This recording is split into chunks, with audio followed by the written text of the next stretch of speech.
Casiari está con nosotros. Y no es viernes. ¿Cómo estás, Hernán? Bien, muy bien, muy bien. Estoy acá un jueves porque pude conseguir que viniera hoy a acompañarme al personaje de un cuento mío. Wow. Yo voy a contar un cuento donde va a haber un personaje. Quiero ver la cara mientras vos hablas. Bueno, va a pasar. Sin hablar, no saludamos nada. O sea, es un cuento que ustedes conocen, un cuento del que quiero muy contar. Muy poco lo contaste. El cuento de mi infarto, me parece que lo conocen todos. Ese sí, es uno de tus hits. Pero el lado B de ese cuento está muy poco contado y me parece que es un gran momento para contarlo, sobre todo porque hay una sensación de que los personajes secundarios en las historias no tienen mucho para contar, y a mí la propia vida me dio una lección a ese respecto. Yo tuve un infarto, ustedes saben, en diciembre del 2015, gracias a eso me quedé a vivir en la Argentina y gracias a eso estoy haciendo una columna con ustedes todos los viernes desde el 2016. Un infarto que me dio de sopetón a los 45 años, que casi me muero. Yo estaba alquilando una casita en Airbnb y los dueños de esa casa me salvaron la vida. Me subieron un auto, llamaron un patrullero, me llevaron al hospital, hicieron una cantidad de cosas tremendas para que yo no me muriera, sin conocerme. Eras el inquilino. Yo era el inquilino. Nos habíamos visto un día antes donde me dieron la llave de la casita de huéspedes y nada más. ¿Ya habías pagado vos? Y bueno, eso se paga por PayPal antes, o sea, ya estaba todo pago. Sí, pero imagínate la review horrible que le va a dejar si se muere. Claro, la evaluación pública que tenés que hacer. No lo hubiera hecho él tampoco. El tema es que me salvé, me quedé a vivir en la Argentina y un año después, exactamente un año después, el 6 de diciembre del 16, con Julieta dijimos, vamos a visitar a esta gente, a Montevideo. Y fuimos a visitar a esta pareja de montevideanos, Javier y Alejandra, y también fuimos a contarles algo que no sabía nadie todavía en mi familia, que era que íbamos a ser papás.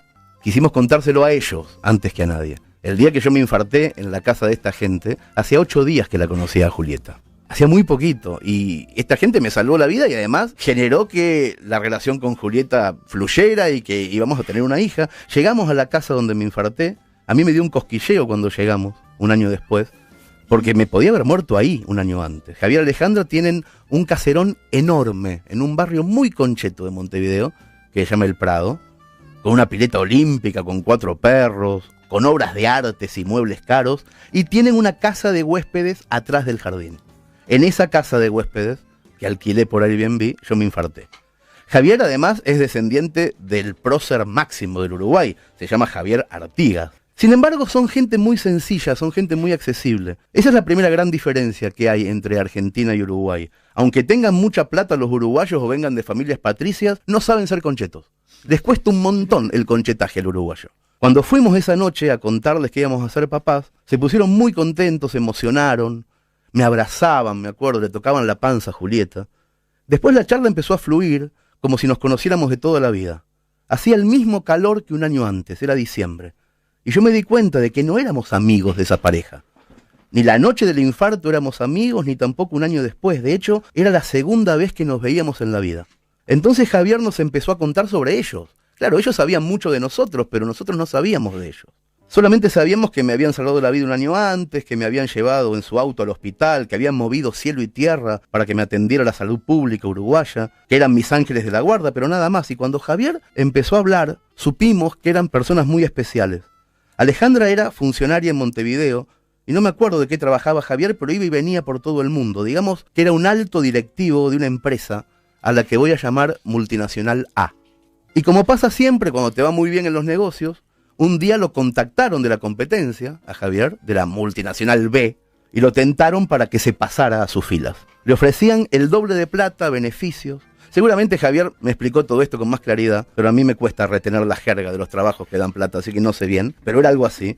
A Javier le llevó 3 o 4 noches decidirse, pero finalmente un día se levantó de la cama temprano, se vistió, se hizo un chequeo para incorporarse a la nueva empresa y renunció a su trabajo de toda la vida. Sus jefes trataron de convencerlo, le dijeron que estaba loco, todos trataron de hacerlo cambiar de idea, pero Javier estaba decidido. Firmó su renuncia en la Multinacional A y volvió a su casa antes del mediodía. Esto fue un viernes. El lunes por la tarde Javier tenía que firmar contrato con la Multinacional B, donde lo esperaba una participación en las ganancias y un montón de cosas que no entiendo. Pero el lunes muy temprano sonó el teléfono. Era el médico de la nueva empresa, con malas noticias. Javier tenía una insuficiencia renal crónica. Javier nos contó esa noche que desde el momento en que el médico lo llamó para darle la noticia le cambió la vida, de un día para el otro. Nunca más un viaje, ni de trabajo ni de placer. Desde ese día y para siempre, Javier debería filtrar su sangre 3 veces por semana. El mismo lunes, el contrato con la multinacional B quedó sin efecto porque no les interesaba un directivo enfermo y tampoco pudo hacer uso de la obra social del trabajo anterior porque había renunciado el viernes. Desde ese día, el futuro que habían soñado Javier y Alejandra se vino abajo. Los amigos desaparecieron, empezaron a usar los ahorros para pagar médicos y la casa enorme que tenían se convirtió en un gasto imposible. Javier ya casi no tenía fuerzas, las sesiones de diálisis le consumían la energía, estaba acostumbrado a un ritmo de vida lleno de reuniones, de hoteles, de viajes y ahora ya no sabía qué hacer. En las horas muertas empezó a diseñar una aplicación para unir a los centros de diálisis del mundo con sus pacientes, a ver si por ahí podía viajar gracias a eso, pero nadie le quería financiar el proyecto. Los agentes inmobiliarios le recomendaban vender la casa gigante y alquilar algo más chico, pero ellos no se querían rendir, por lo menos no tan rápido. Entonces una tarde, como último recurso, pusieron en alquiler la casita de huéspedes por Airbnb, esta plataforma que se dedica a la oferta de alojamiento entre particulares. Subieron fotos de la casa a internet, después pusieron un precio alto en euros y se sentaron a esperar. Era arriesgado meter desconocidos en su casa, pero ¿era eso o darse por vencidos? Primero cayó un brasilero, que se quedó una semana y les taponó el baño al segundo día. Después vino una pareja de Canadá con un nenito hiperkinético que les hizo mierda una mesa vintage. Después llegaron unos ingleses que al irse publicaron una queja en Airbnb por los perros del jardín y eso les bajó el puntaje en la plataforma. Cerca del verano aparecieron unos hippies holandeses que estaban recorriendo el mundo y que se robaron los servilleteros. El quinto huésped fue un escritor argentino que apareció una tarde de diciembre con su novia nueva y al segundo día se les infartó en el living. El quinto huésped fui yo. Nosotros éramos los personajes secundarios de la historia de Javier. Julieta y yo solamente conocíamos el lado A del disco, nuestra propia historia, pero el lado B, la historia de ellos, era mucho más interesante porque cuando los conocimos, ellos venían en caída libre desde hacía 2 años. Ellos venían de mal en peor, la enfermedad inesperada, el desempleo, las sesiones de diálisis, los ahorros cada vez más escasos, la idea arriesgada de hospedar desconocidos y cuando ya nada les podía salir peor, un gordo se les infarta adentro de la casa. ¡Pobre gente! Ellos nos contaban todo esto un año después cagándose de risa y nosotros teníamos el corazón estrujado, no nos reíamos, no podíamos creer tanta mala suerte, todas esas desgracias. Entonces los interrumpimos a Javier y Alejandra y quisimos saber, ¿seguía Javier sin trabajo? ¿Iban a vender la casa? Y sobre todo, ¿los podíamos ayudar en algo? Nos dio vergüenza un año después estar ofreciéndoles ayuda, tendríamos que haberlo hecho antes. Entonces Javier nos dijo que ya los habíamos ayudado.